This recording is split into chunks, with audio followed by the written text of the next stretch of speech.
So this is part 2 of our question and answer, and it took a while for us to record the second part of our question and answer. So we'll be answering questions number 9 to 15, but I actually added one other question.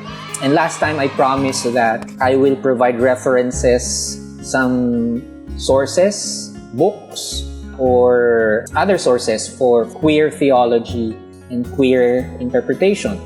So references, so let me give that first. References would be, for biblical, it will be Love, Lost in Translation, Homosexuality in the Bible by Dr. Renato Lings, God's Beloved Queer by a Filipino-American theologian, pastor, Rolf Nolasco Jr. Also, God Loves Bakla by attorney Raymond Alipala. Reading the Bible Again for the First Time by Marcus Borg, Queer Bible Commentary, written by various different theologians and biblical scholars. Jacob's Wound by Theodore Jennings. Also, any book written by the feminist theologian Elizabeth Schussler Fiorenza. There's also Queer Theology by Reverend Father Patrick Cheng. In YouTube, we have the documentary of the life story of Reverend Troy Perry, Call Me Troy. The title is Call Me Troy. There is also another documentary for The Bible Tells Me So, and the movie Prayers for Bobby. And more recently, what's that other? There's another movie similar to Prayers for Bobby. I forgot the title, but these are just a few of the references that you want to check or look at. So number 9 question, are there queer representations in the Bible or of the Bible? Yes, there are. King David and Prince Jonathan, Ruth, Naomi, and Boaz as a queer family. The story of when Jesus healed the centurion's pais. Some translate it as servant, some translate it as slave, but it's actually the Greek that was used was pais, which can refer to a young boy male lover. So those are some of the 3 references. Queer representations in the Bible. Some of the eunuchs may be considered as queer representations in ancient times. For example, the Ethiopian eunuch that the Apostle Philip baptized in the book of Acts. So yeah, there are queer representations in the Bible. Question number 10, is it morally wrong to cut off my ties with a guy who, while I think is my friend, does not affirm my sexuality and only tolerates it? Well, I will not answer this question for you, but I will ask you some questions that may help you decide on what to do, whether to cut off the ties or not. Number 1 is, how close is this person to you? I mean, you said that this person is your friend. Gaano ba siya ka-close sa'yo? Anong klaseng category of friend ba to? Hindi naman lahat ng friend natin ay has the same degree of closeness. So, how close are you with this guy friend of yours? Number 2, does your friend insist to impose his anti-LGBTQ perspective of belief? Is he being toxic with his beliefs whenever you're around? Number 3, gaano ba siya ka-informed? How much information does he have about the psychology and the anthropology of sexuality and gender variance, gender diversity? Is he willing to be informed, to be more informed if he's not informed? And once he is informed, will he be willing to change maybe not all, but some of his perspectives about LGBTQ people, about sexuality in general? Number 4, lastly, does he support initiatives or campaigns against legislation of LGBT rights? For example, the SOGI Equality Bill. Is he against that? Does he support campaigns that are against SOGI Equality Bill? Is he part of any group that actively campaigns against LGBT rights? So these are the questions that you need to ask to determine whether you are going to remove this person in your life, or do you continue to engage this person regarding sexuality and gender identity.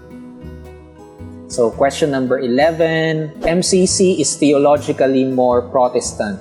Filipino population in general is theologically more Catholic.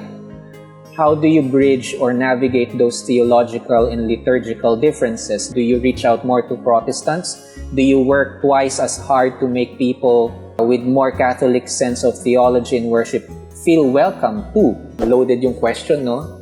Might need quite a discussion. For others, for the information of the general public, any Christian church that is not part of the Roman Catholic Church is by default and technically is a Protestant church. So, since MCC is not under the jurisdiction of the Roman Catholic Church, then by default, we are a Protestant church.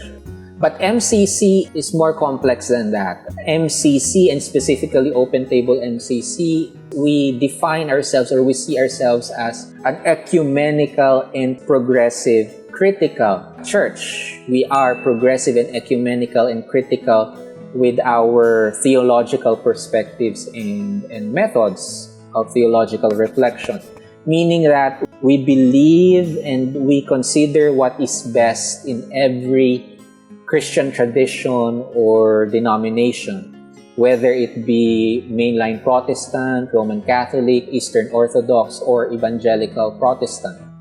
A church historian said that there is so much wealth in the universal church for the last 2,000 years. There is so much theological wealth that to say that we are just subscribing, or we are just Roman Catholic, or we are just Lutheran or Methodist, is missing a lot of wisdom from all traditions. So it's actually better to have a more open approach towards different theological persuasions and perspectives. So, and in MCC, we also believe that theology and doctrine is conversational and that it is developmental. I mean, you just look at church history and that theology and doctrine over time has developed and developed through conversation, through or arguments in the history. But so MCC believes that theology and doctrine is conversational, which I think is a good idea, meaning that we can learn from each other's theology, doctrines, and practices.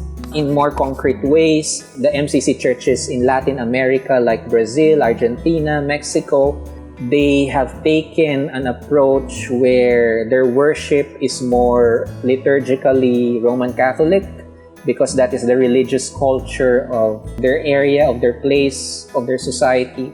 Open Table MCC, on the other hand, tries to balance the theological and liturgical practices of our church, of our community. During the high seasons of Christmas, Lent, and Easter, that's where we are more liturgical, in the sense that the pastor during Christmas, Lent, and Easter would wear the traditional vestments, liturgical vestments, and also using some iconography, some icons. But during the seasons of ordinary time, from about June to November, the pastor would wear only a more secular formal clothing, or the clergy collar kind of uniform, and a stole. So that's our practice. But yeah, we are more open for some of our members who still have Roman Catholic tradition, comes from a Roman Catholic background. If they have a devotion to the Blessed Mother, Mother Mary, then if they want to pray the Rosary, by all means, pray the Rosary, say a novena. We encourage them in those practices.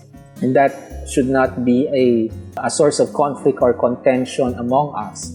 There is a saying in the United Church of Christ in the Philippines, UCCP, united by Christ. What unites us is our faith and worship in Jesus Christ. Everything else can be, we can talk about it. So question number 12. You guys exist? Question mark, hyphen, question mark, hyphen, question mark, hyphen.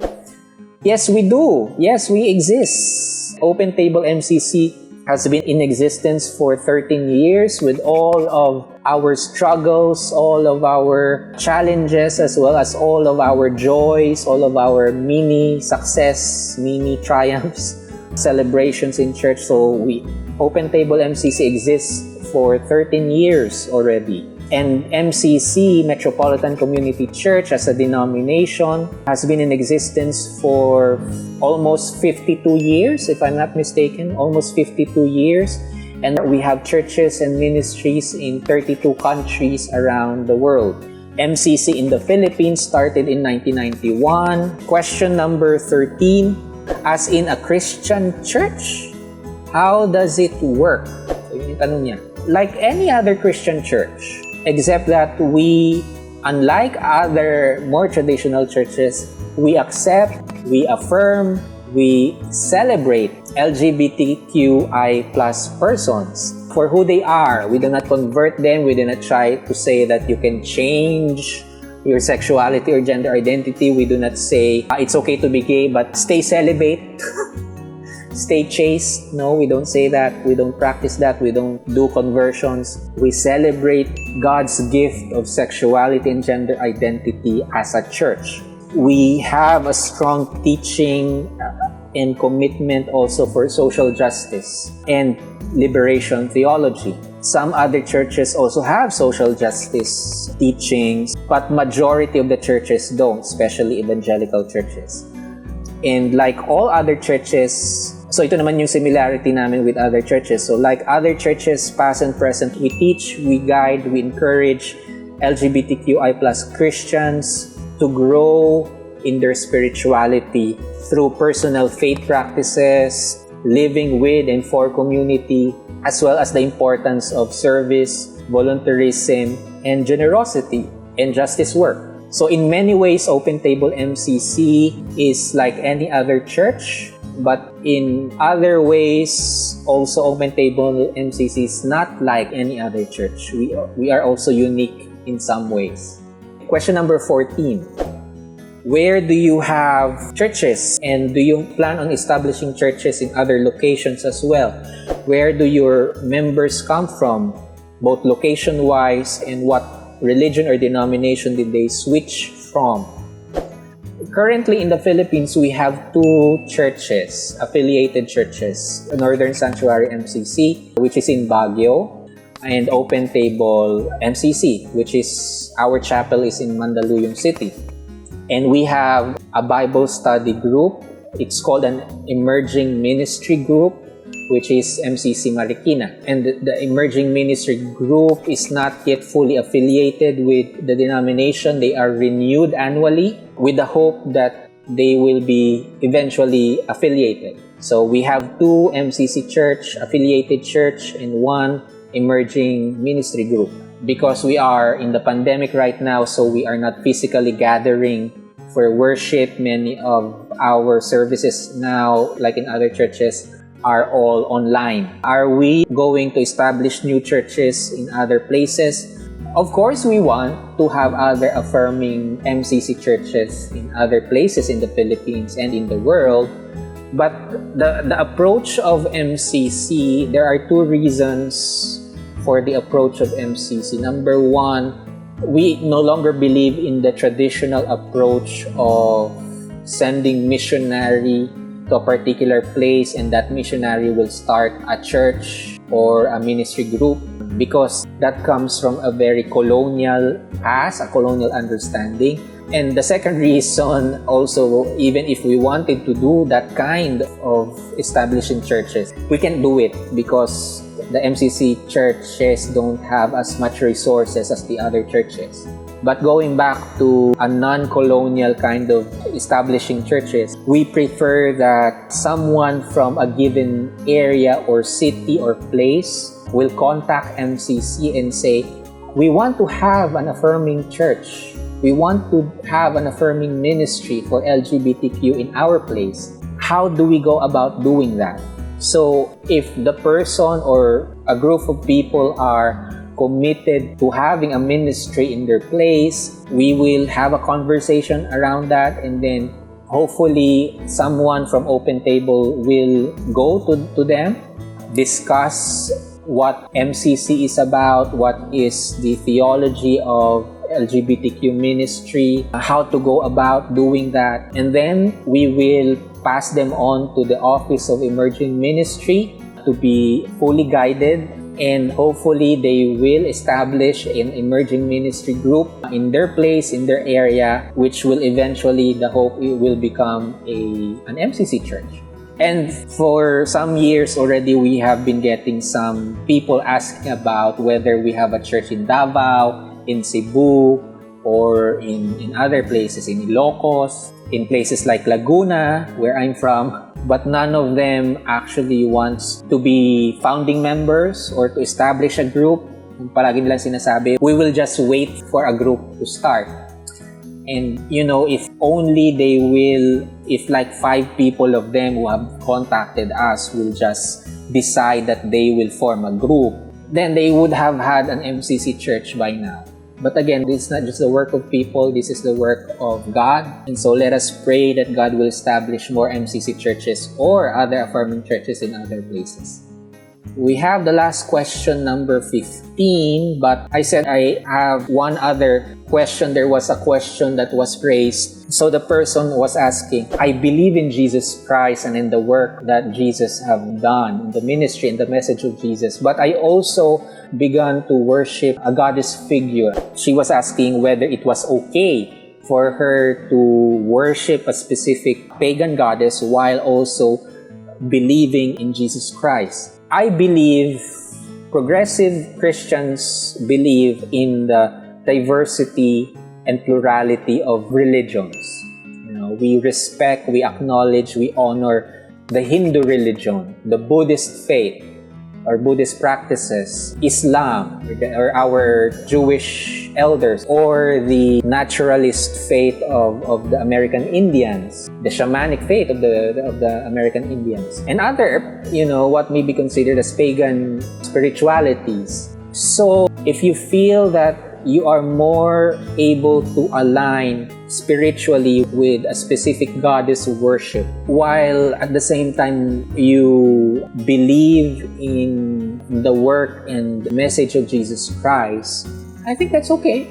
If that's how you perceive God through the goddess worship, that's how you believe in Jesus Christ, then our hope and our prayer is that the belief in Jesus Christ and in the worship of this specific goddess will lead you to the divine and will lead you to grow in a spirituality where you will be more loving, a spirituality that will lead you to advocate for people's rights, for people's lives. Because any religion, any spirituality, whether it's Christian, Hindu, the ultimate expression of it is whether it leads you to be a more loving person, whether you as a loving person will advocate and will serve others and advocate for others' rights. So question number 15, the last question we have, are you safe? Are you happy?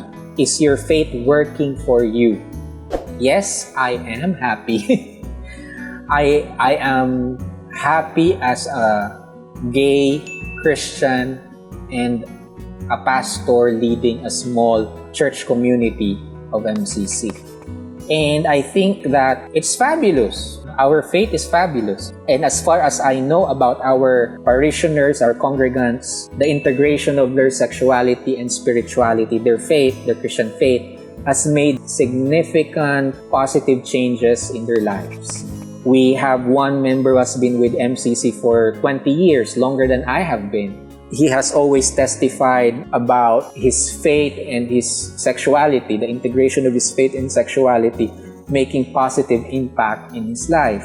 Other members of MCC and even those who are no longer part of our church, we could attest that positive changes have happened in their lives because of the ministry and message of MCC, whether they are continue to be part of MCC or no longer part of MCC and they're somewhere else. But of course, that does not mean to say that we no longer have challenges or struggles of faith, struggles of life, even with the positive changes that MCC, the faith, the theology that God has brought in our lives through MCC, we still have challenges, life challenges. We still have faith challenges. We continue to be a work in progress like any other Christian person and like any other Christian church. We are happy, we are fabulous, we are a work in progress.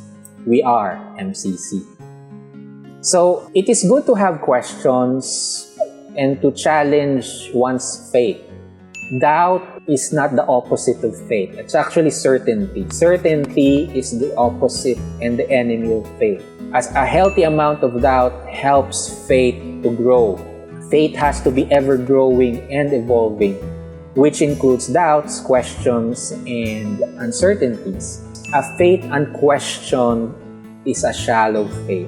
Ang pananampalatayang hindi mo sinukat, hindi mo in-explore is a faith na mababaw. And so in MCC, we encourage people to continue on with the questions of faith and the journey of faith. At the same time, and I have preached this previously, you can read all the theological books there is, all the progressive theological books na meron na nandyan. You can talk to all progressive pastors, biblical scholars, and theologians.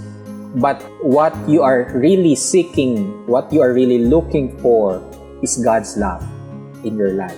So together with the search for theological information, you must include there a sense of community, a sense of relationship. Try to find God's love not just in books, but in people's lives, in your life, in your relationship, and in communities of faith. One of those is MCC, but I'm sure it's also in other places. So, continue asking questions, but continue to search and find God in your relationships, in your life. So, God bless. I hope we can have another question and answer in the future.